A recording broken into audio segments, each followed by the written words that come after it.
I know the comment says bring me back for part 6, but we are on part 8 of going over Jews in the encyclopedias from the 1890s. Now, I did have somebody ask if I can just do a TubeView, which I do have. It's also Conservative Cosmetics. I've started uploading the videos over there, so if you want to head over there and watch them, so you can actually leave a comment without being completely censored, because y'all know that the videos have made it to the chosen side of TikTok. Anyways, part 8. Oh, also, if you're upset about the fact that I'm reading a book, I don't give a shit. You can block me. I swear to God, some of y'all are softer than baby shit and you act like you're forced to watch videos. Not to mention, I'm literally reading out of a book. If you are so mad, then go talk to the people who made this shit be written in here. Because if they didn't do all this fucked shit, it wouldn't be in here. I digress. Part 8. Little improvement has taken place in their condition since then. Their residence is strictly confined to certain parts of the empire. The Palin Commission, appointed in 1883 to inquire into their status, proved abortive. In Poland, they are more numerous than in any other part of the world. They owed their first humane reception in the 14th century to the love which King Casimir the Great bore for a Jewish mistress. For many years, the whole trade of the country was in their hands. During the 17th and the greater part of the 18th century, however, they were much persecuted and sank into a state of great ignorance or even poverty. But education, in spite of the severity and barbarism of Russian intolerance, has since the French Revolution made progress among them. Frederick the Great, King of Prussia, showed himself singularly harsh towards the Jews. His legislation almost throws us back into the Middle Ages.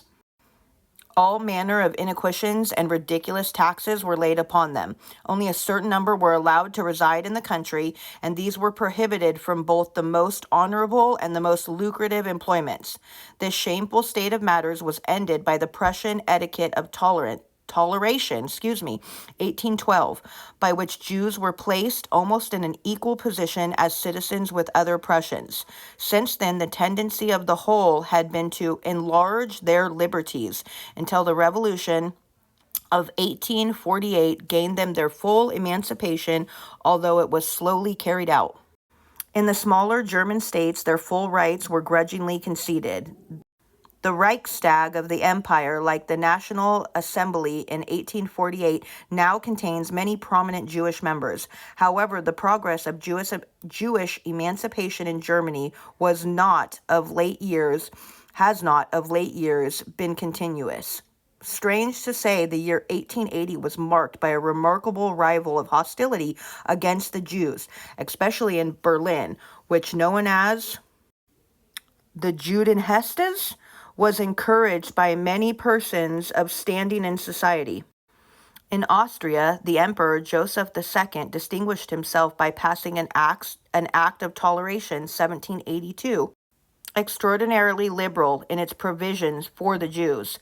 Not till 1860, however, and even then under certain restrictions, did they acquire the right to possess land. But in 1868, they were accorded the complete liberty which they now enjoy, and which is only overclouded occasionally by outbreaks of anti-Semitism. In Hungary and Transylvania, they have long enjoyed important privileges and have been protected by the nobility. In Romania, they still suffer much ill usage, being only nominally protected by the Treaty of Berlin. Spain began to tolerate them again in 1837, and they can follow trade or agriculture like other Spaniards. Of late years, they have even been allowed to assemble for religious worship. Portugal, where they enjoy no civil rights, has only a few German Jews. Switzerland long treated them harshly, and only of late have steps in the right direction been taken.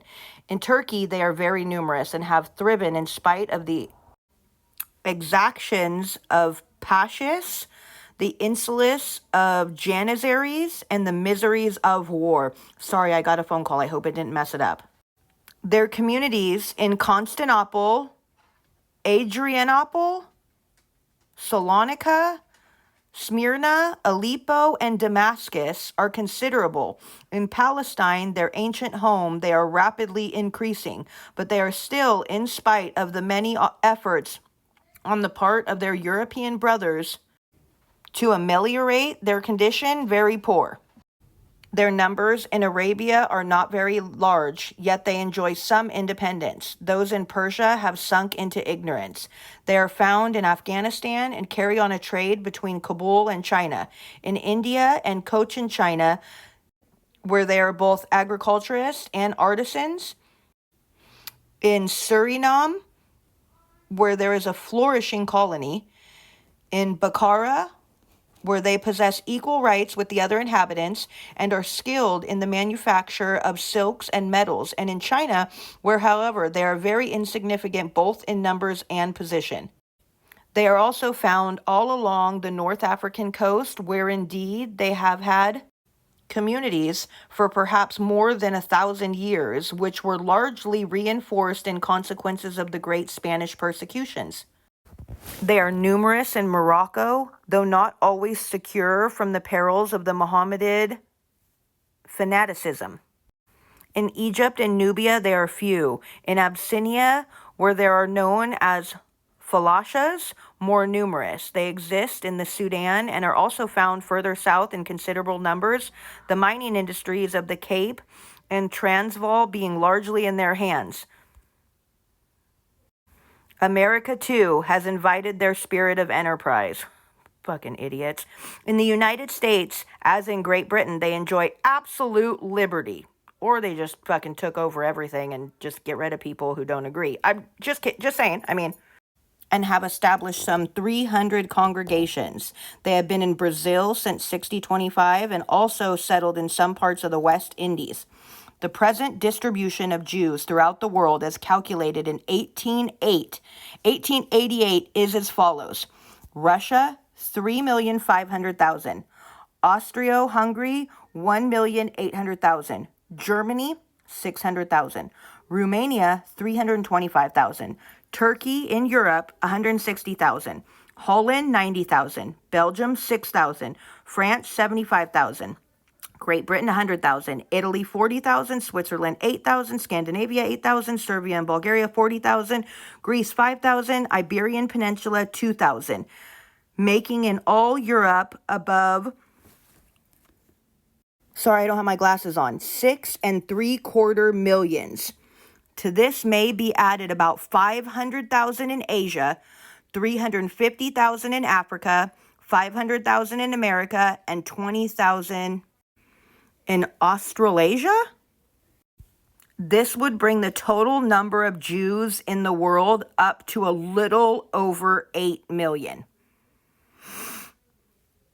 Yeah, those numbers just don't add up, do they? I'm thinking the total of 271,000 is a lot more likely than over 6 million. Like, let's be fucking real.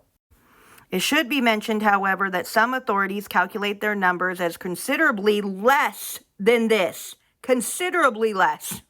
Fucking lying sacks of shit. They assume about 5.5 million in Europe and 1.25 million in the rest of the world. So in 1888, if there was only 5.5 million Jews in Europe, all of Europe, because don't even leave some stupid comment like, oh, they went and gathered them from Africa and America. They brought them all over. They put them on ships.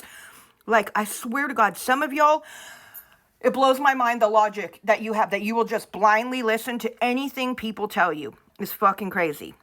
So there was only about 5.5 million in Europe, yet over 6 million were killed. Again, when you lie about shit, even to make it look like you're more of a victim so that you can then go around and massacre people, it makes it so no one ever believes you again. Because I don't care if you say, oh, well, it was embellished, it was this or that, like sewing twins together and making lampshades, gassing people. None of that ever happened. So, like, the fact that that sick shit is even in y'all's mind shows that that's the sick shit y'all think about. Because you can get mad all you want, but these people literally paid to have that done. And you can get mad at me all you want, but the Rothschilds literally fund both sides of every war. And wars do not happen without their permission. And what are the Rothschilds? Just like October 7th. Okay, come back. We'll do part 9.